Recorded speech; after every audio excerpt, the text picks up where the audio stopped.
de Paulo aos Gálatas. Vamos relembrar um pouquinho do que nós falamos? A carta de Paulo aos Gálatas, ela nos abre um leque para nós compreendermos tamanha era a dificuldade que Paulo tinha para a formação das igrejas. Não era fácil, vocês lembram disso?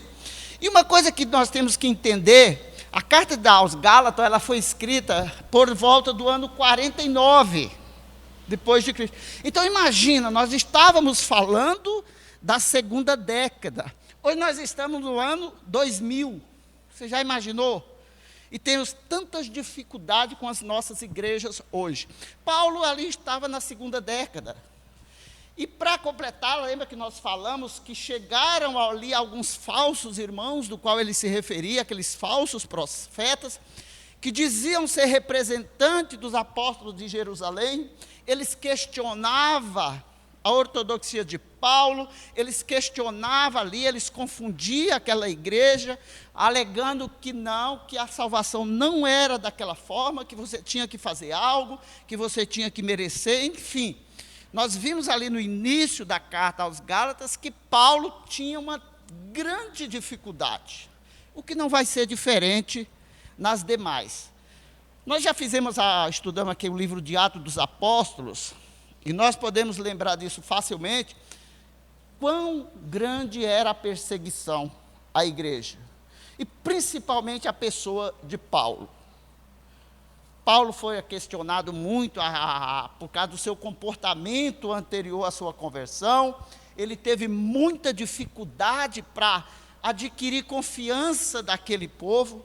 Barnabé foi fundamental nesse processo de transição daquele Saulo violento, perseguidor, para aquele Paulo, o maior criador de igreja, o maior evangelizador. Então Barnabé foi fundamental. Vocês lembram que na primeira viagem missionária de Paulo, Barnabé estava com Paulo. E era interessante que, se vocês se atentarem, uma curiosidade, durante a primeira viagem, até a metade do retorno da primeira viagem, você não encontra lá em Atos, Paulo e Barnabé. Vocês encontram Barnabé e Paulo. Vocês se atentaram para isso? Por quê? Barnabé estava na liderança. Paulo ainda não tinha aquela confiança daquele povo a ponto de liderar, assumir. Então, por mais que o Paulo estivesse na liderança daquela viagem missionária, a referência aparece Barnabé e Paulo. Já no retorno dele, já pela metade da viagem, é que é relatado Paulo e Barnabé. Atente aí, vocês vão perceber. Então, Paulo tem sua história desde o princípio com muitas dificuldades. E nós vamos estar vendo aí para frente, nas demais cartas e epístolas de Paulo, que a coisa não vai ser muito diferente até o final, tá? Já aí, concluindo a carta aos Gálatas, o apóstolo Paulo também apontou para a verdade, que é o Espírito Santo, que nos capacita a vivermos de uma forma que agrada a Deus. Então, Paulo, na sua sabedoria, o que ele ensina? Não é mérito meu, não é por mim. Eu não consigo, eu não sou capaz. É o Espírito Santo que vai nos capacitar. Vocês lembram lá em Atos 1:8, quando ele diz assim, ó: vocês receberão poderes com a vinda do Espírito Santo e serão minhas testemunhas. Então Paulo traz para isso aí. Vamos ler Gálatas 5. Sempre que aparecer em vermelho lá, a referência lá, ó, se aparecer em vermelho, você já pode até pegar e já deixar na agulha aí, tá bom?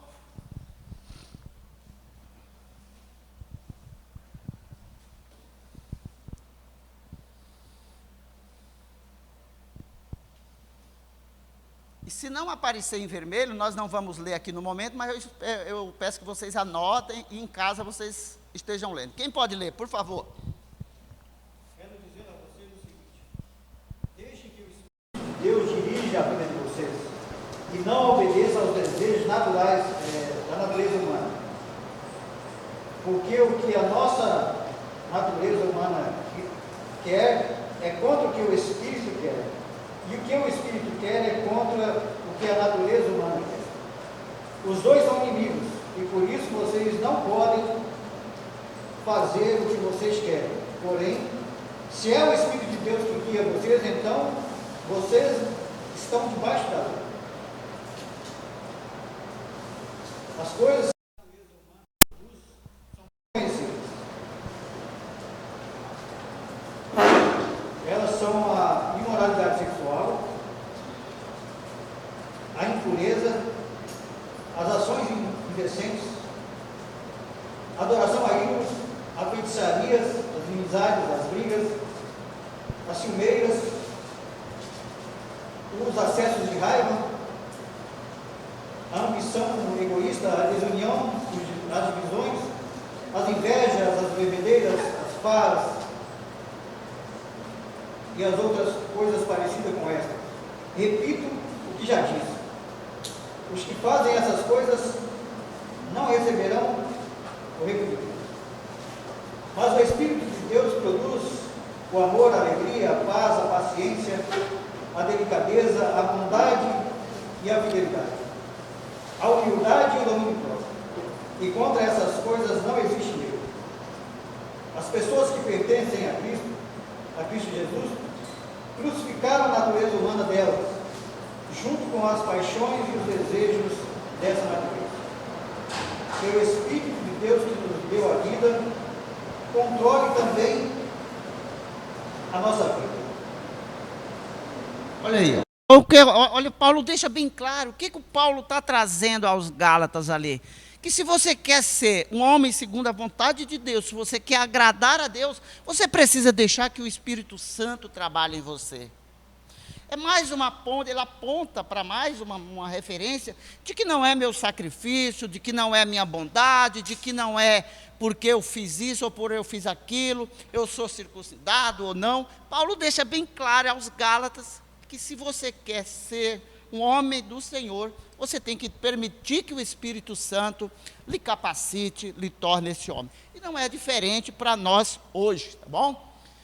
Principalmente, ele leva o homem a acreditar que o sangue inocente de Jesus derramado por ele não é justiça suficiente, mas que o homem ainda precisa produzir sua própria justiça por suas boas obras. Então, Paulo chegava dali, naquela igreja, pregava a salvação pela graça, mediante a fé, unicamente, que Jesus era o caminho, o único e suficiente Salvador. Mas, na ausência de Paulo, o que acontecia? Chegava aqueles falsos irmãos e pregava essa aí, não, você tem que produzir a sua justiça, você tem que ser digno de merecer. Então, Paulo tinha essa dificuldade de fixar naqueles irmãos, naquela igreja, que isso era mentira, que isso não era verdade. Então, Paulo, passando ali naquela igreja, formando a sua igreja, através de suas cartas, ele corrigia essas falhas, ele corrigia essas falsas informações, através das suas cartas, aquelas comunidades, aquelas igrejas. Essa frase eu achei interessante, das leis humanas. O legalismo ofende a justiça de Deus, porque julga os irmãos segundo o código moral humano, e não em termos de uma comunhão com Cristo. Russell, eu não sei bem quem é esse. Russell Shedd. Hã? Olha aqui, eu achei tão brilhante, ele chegou a pregar aqui, viu, gente? Isso é uma pura verdade. Se nós focamos na justiça humana, nós estamos anulando a justiça divina. Isso é um fato, tá? Então, o que Paulo dizia? É Deus, é o Espírito Santo que tem que fazer, não é você que vai conseguir, é tudo pelo Espírito Santo. Aqueles diziam que você tinha que ter boas obras, você tinha que ter merecimento. Não era isso. As boas obras, eu imagino assim, elas fazem parte do nosso conteúdo, ela é consequência da vida cristã. Fazer o bem, mas não para fins de salvação.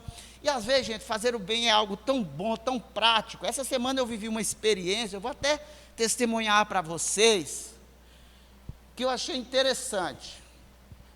O que é fazer o bem para você? Às vezes fazer o bem é tão barato, é tão fácil. Essa semana eu estava saindo da loja ali da Tancredo Neves, a loja do Boticário ali em frente à UPA, e um senhor, quando eu ia saindo, um senhor morador de rua, que vocês todos conhecem, aquele senhor que fica com os cachorros, um barbudinho meio todo, sabe? Chamam de Jack o nome dele, eu nem sabia, ele que se apresentou para mim. Aquele senhor falou bem assim: senhor, por favor, eu quero lhe pedir uma coisa. Isso era às 8 horas da manhã, eu recém abrindo a loja, eu imaginei, eu falei, ele quer tomar um bom café, ou talvez já pediu um dinheiro, né, para os seus vícios. Ele falou bem, eu falei, pois não, o que o senhor quer? Ele falou assim, você tem 5 minutos para mim, para nós conversar? Olha, gente, aquilo lá já me tirou. Eu falei, hã? Eu falei, é só isso? Ele falou, eu só quero conversar, mas eu quero, se o senhor tivesse 5 minutos para me dar, eu vou ficar muito feliz. Olha o que ele queria, gente. Ele queria conversar. Ele não me pediu um café, ele não me pediu dinheiro, ele não me pediu nada. Ele queria alguém para conversar 5 minutos.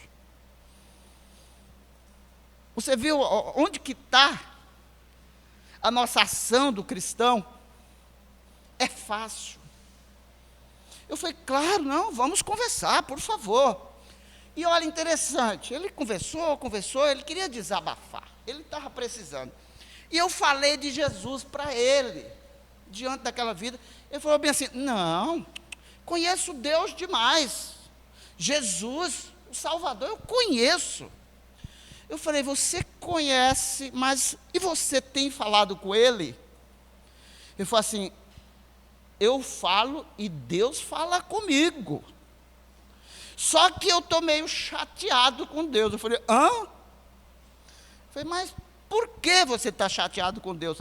Ele falou, Deus falava comigo, mas Deus ultimamente não está mais me respondendo. Ele não fala mais comigo. Eu falei, mas o que o senhor acha que está acontecendo? Deus me abandonou. Eu falei, não. Deus nunca abandona. Deus ama o pecador. Deus não ama o nosso pecado. E às vezes o nosso pecado nos afasta de Deus. Ele falou assim, olha, Deus falava tanto comigo, que um dia eu conversando com ele de noite, ele falou, eu tenho 26 anos que eu estou na rua. Ele falando. Ele falou, e eu fazia coisas absurdas, você não tem noção do que eu fazia, não. Eu falei, não, conversa só com Deus sobre essas coisas, conversa comigo não, porque eu não sou a pessoa certa, conversa com Deus. Ele foi um dia eu conversando com Deus, de noite ele me acordou, ele dizendo para mim, que teve uma experiência que Deus acordou ele, e falou assim para ele, Jack, foi quando eu fiquei sabendo do nome, né, que até então eu nem tinha pedido o nome dele, foi uma falha minha. Jack, você não pode continuar fazendo essas barbaridades que você faz, porque isso me deixa triste. E ele falou assim, aquela noite eu não dormi mais, ele falou, faz 18 anos que isso aconteceu, vivo na rua e peco, mas nunca mais cometi aquele pecado bárbaro que Deus me proibiu. Olha a intimidade, ele tem uma intimidade com Deus. O que ele está precisando ali? Um obreiro, um cristão que vai ali, que fortalece. Não, Deus não se afastou de você, não. O que é isso? Nunca. Às vezes a resposta que você quer, Jack, não é a certa no momento certo. Espera no Senhor. Então, gente, Paulo, ele tinha essa qualidade. Paulo enxergava nas pessoas as necessidades deles também. Nós vamos ver um pouquinho um vídeo depois que fala muito bem sobre isso. O fato é que Satanás sempre perverte a doutrina da salvação. Gente, isso acontecia lá no início da igreja primitiva, isso aconteceu no decorrer dos 2000 anos, isso acontece hoje. Hoje. Tá? As igrejas da Galácia eram fascinadas a não obedecerem à verdade da justiça que vem de Jesus. E foi confirmado pela vinda do Espírito Santo nelas. Gálatas 3, 1 e 2. Qual o caso desnecessário? Quem os enfeitiçou? Não foi diante dos seus olhos que Jesus Cristo foi exposto e crucificado? Gostaria de saber apenas uma coisa: foi pela prática da lei que vocês receberam o Espírito, ou foi pela fé naquilo que ouviram? Será que vocês são tão insensatos que, tendo começado pelo Espírito, agora querem se aperfeiçoar pelo esforço próprio? Você viu? Paulo também tinha algum momento que o Paulo assim, meio que perdia a estribeira e ele falava de uma forma direta para com eles e apontava, insensatos, ingratos, cruéis, vocês não veem, eu não preguei para vocês. Mas eles tinham essa tendência desse desvio aí. Deus empregou Paulo, ao apóstolo, para escrever-lhes a epístola aos Gálatas, a fim de corrigir estes grandes erros. Então, Paulo foi usado para isso, e Paulo tinha essa finalidade.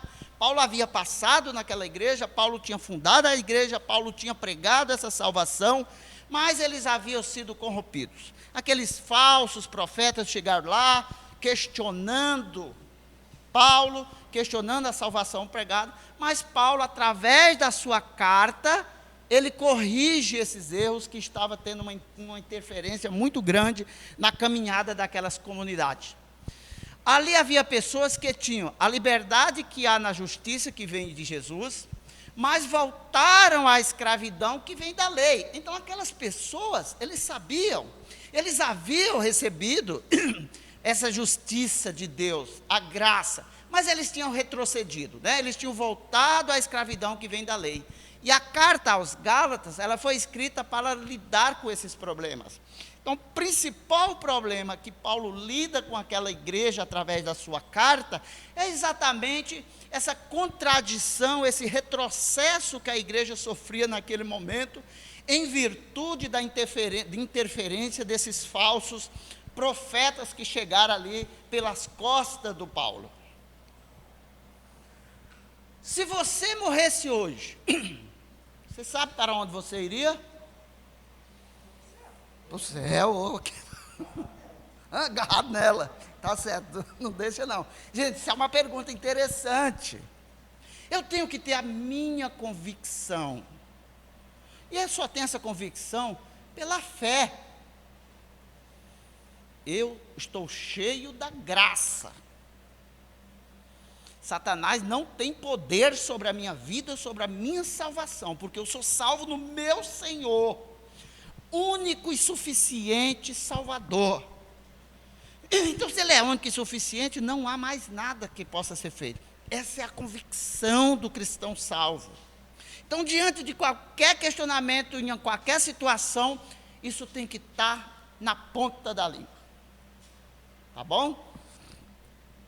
Muitos não sabem e são assim porque entendem erradamente que além da justiça que Jesus forneceu por pagar a dívida no pecado na cruz, eles ainda precisam produzir a sua própria justiça. Eu preciso fazer algo. Lembra que nós falamos lá das penitências? Eu vou pagar uma penitência, eu vou de joelho daqui até a Aparecida, porque eu recebi uma graça e eu preciso pagá-la. Que filho recebe a herança do seu pai e tem que pagar por ela? Se eu me declaro filho, eu sou herdeiro. Ah, meu filho, eu deixei uma herança para te vender. Não. Então, o que faltava? Exatamente isso. Se você é o filho, você toma posse da herança que o pai tem para com você. E Paulo trabalha isso com os Gálatas. Mesmo que a Bíblia fale repetidamente que a salvação não vem das obras, ou seja, não vem de qualquer justiça humana, muitos estão tentando estabelecer a sua própria justiça, sem se submeter à justiça que vem só, unicamente de Jesus. Então, gente, o que Paulo traria ali para aquele povo? Gente, eu já falei para vocês, é única, é pela graça, basta que você creia, que você tenha fé e receba.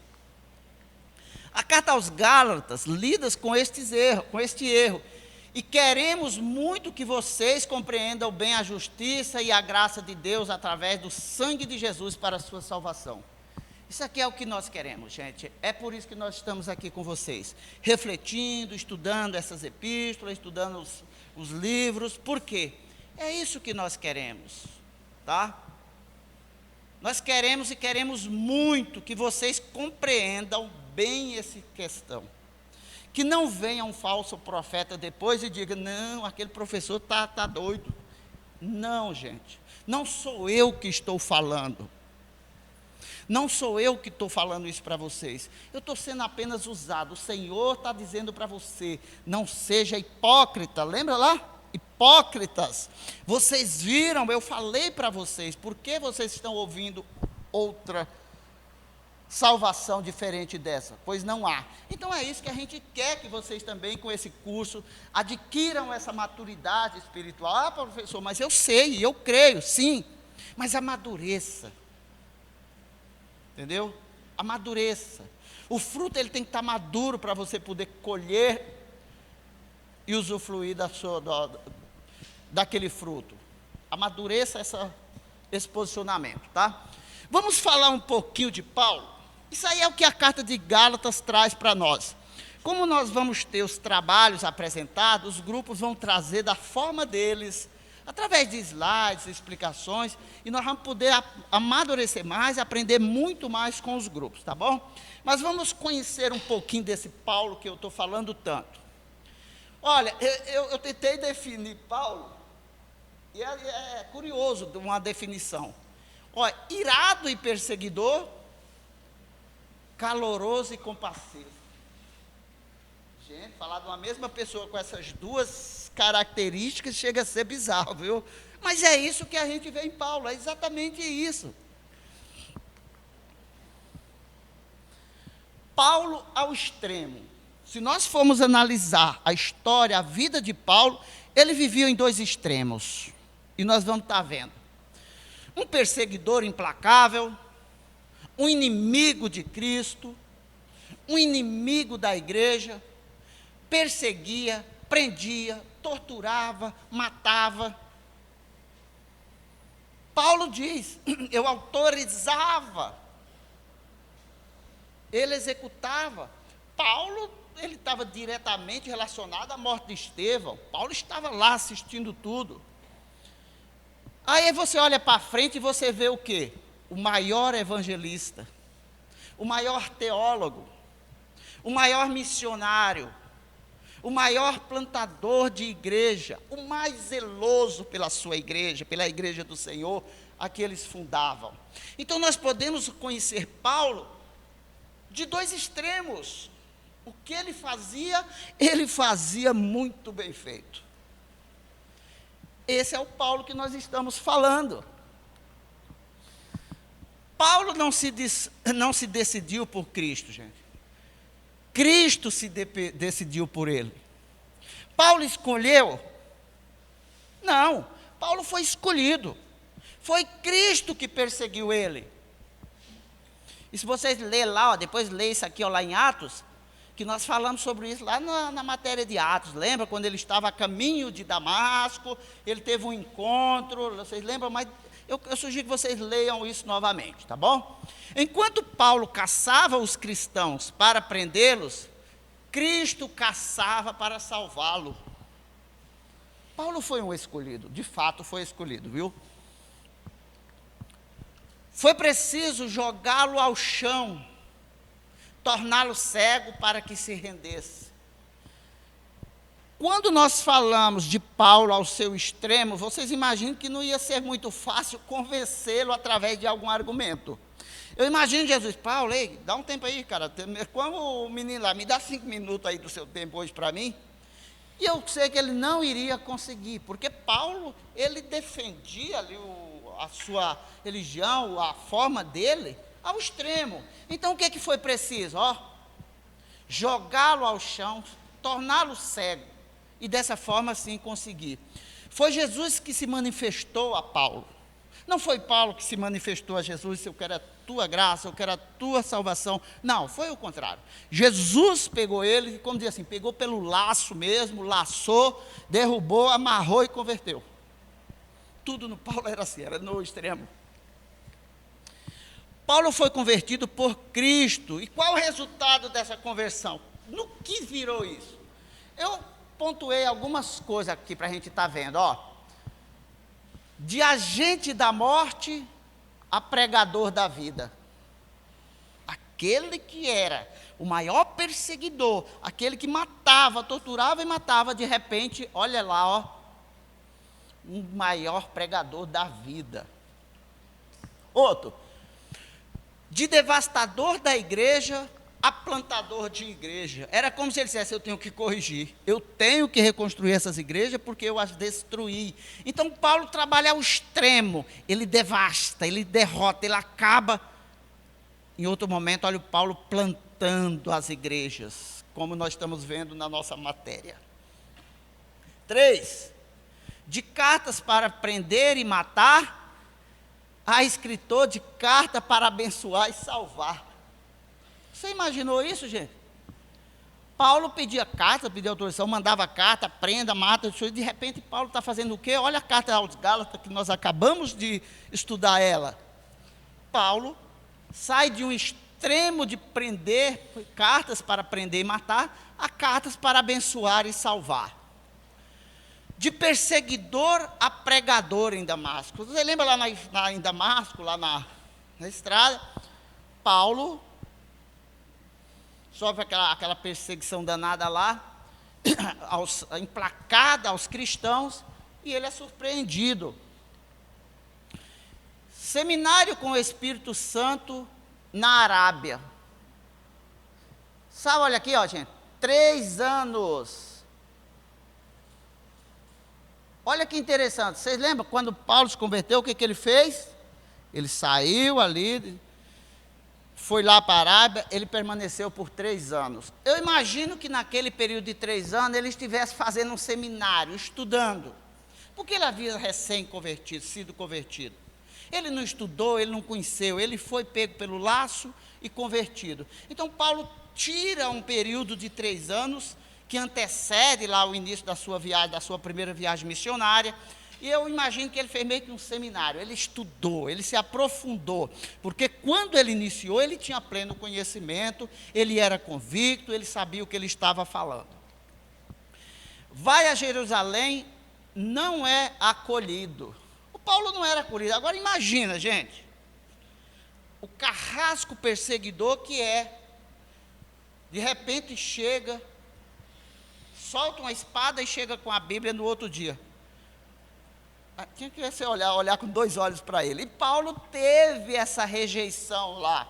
Não, esse aí é aquele gente, aquele que matava os cristãos, que perseguia. Agora, como podemos confiar? Então, imediatamente ao início da missão de Paulo, a primeira dificuldade que ele teve, ele não foi bem acolhido por aquela comunidade. Ele não foi bem recebido, o pessoal questionava a veracidade do que ele estava falando, eles conheciam a verdade que o Paulo falava, mas em se tratando que vinha de Paulo, era no mínimo questionável, né? Barnabé o ajuda a mudar a sua fama. Barnabé foi fundamental para Paulo. Barnabé meio que intermediou. Paulo, vamos lá, eu vou com você, eu me apresento na frente, você fica meio que na retaguarda, porque nós precisamos conquistar esse povo, e Barnabé foi fundamental nisso. Inclusive, quando nós falamos lá na primeira viagem de Paulo, você vai ver lá, Barnabé e Paulo. Já no final da sua viagem, no retorno, é que você vai ver lá em Atos, Paulo e Barnabé. Mas Barnabé teve um papel fundamental nesse processo. Recebe indicações do Senhor para sair de Jerusalém. Olha lá, o Senhor já orientava Paulo. E o que é interessante, Paulo, com toda aquela euforia do recém-convertido, aquele que chega aqui, não porque eu vou montar 3 células, porque eu vou... Não, Paulo não fez isso não. O que o Paulo fez? O que o Paulo faz? Ele espera, ele recebe, ele segue a indicação do Senhor. Paulo, como nós falamos, era ao extremo mesmo. Vai para Tarso se preparar. Gente, olha que interessante, né? Jesus, 30 anos. Paulo, 3 anos. Então a gente pode imaginar, claro, que aqui é a vida de Jesus, tudo bem. Mas se nós levarmos assim a esse ponto, 3 anos, para quem pregou o que Paulo pregou, para quem fundou igrejas tão coesas, tão alicerçada como Paulo fez, imagine que 3 anos era um conhecimento muito pouco. Mas sabe qual era a diferença? Paulo estava cheio do Espírito Santo. Paulo se permitia que o Espírito Santo usasse ele. Não sou eu, é o Senhor. Não é minhas obras, é obra do Espírito Santo do Senhor.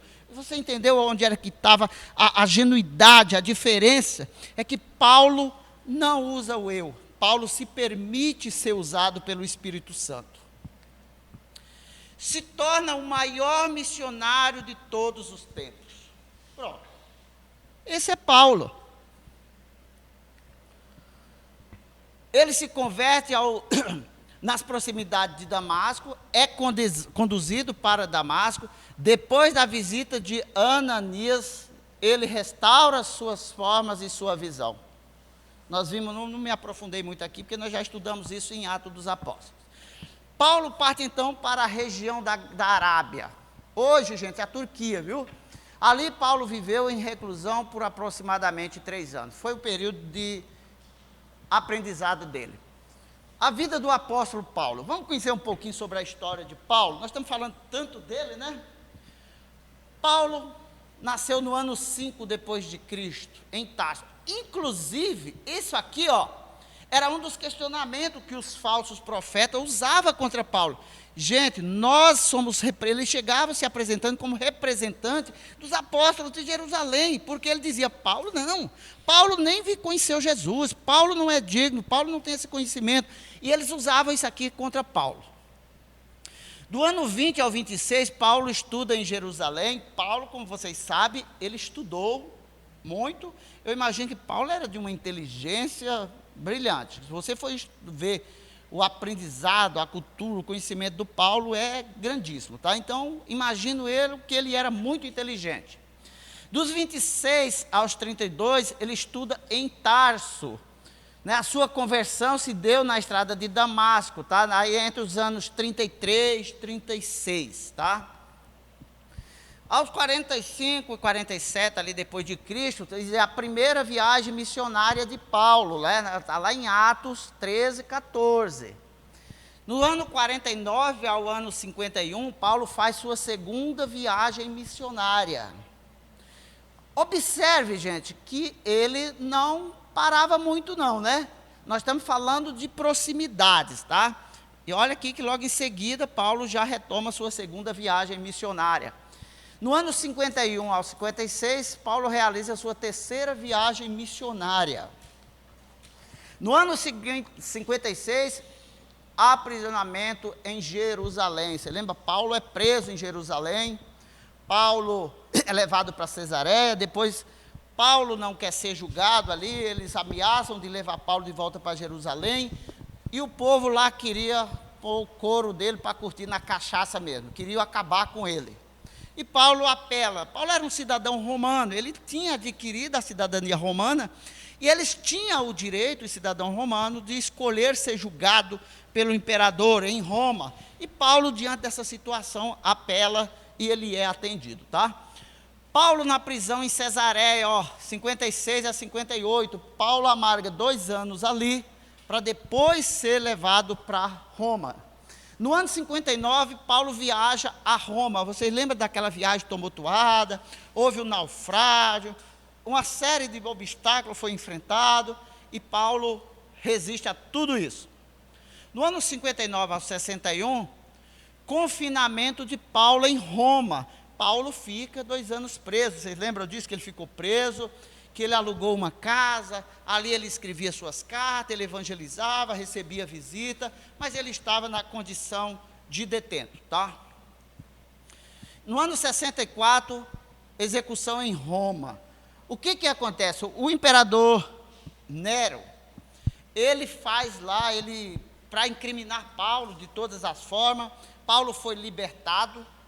O livro de Atos termina exatamente ali quando Paulo é libertado, mas não conta mais nada. Mas nós sabemos que Paulo continua em Roma, ele é preso novamente, tá? Ele é novamente preso, e após 2 anos ele é condenado à morte por decapitação. Paulo é decapitado.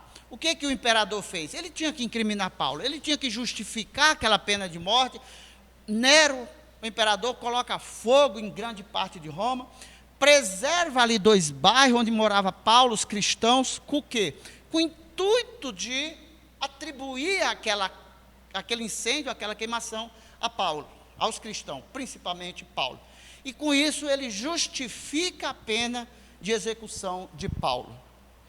É uma pena, né? Mas foi o que aconteceu. Tem um videozinho aqui, deixa eu ver se ele está fácilzinho aqui, para nós concluir essa parte.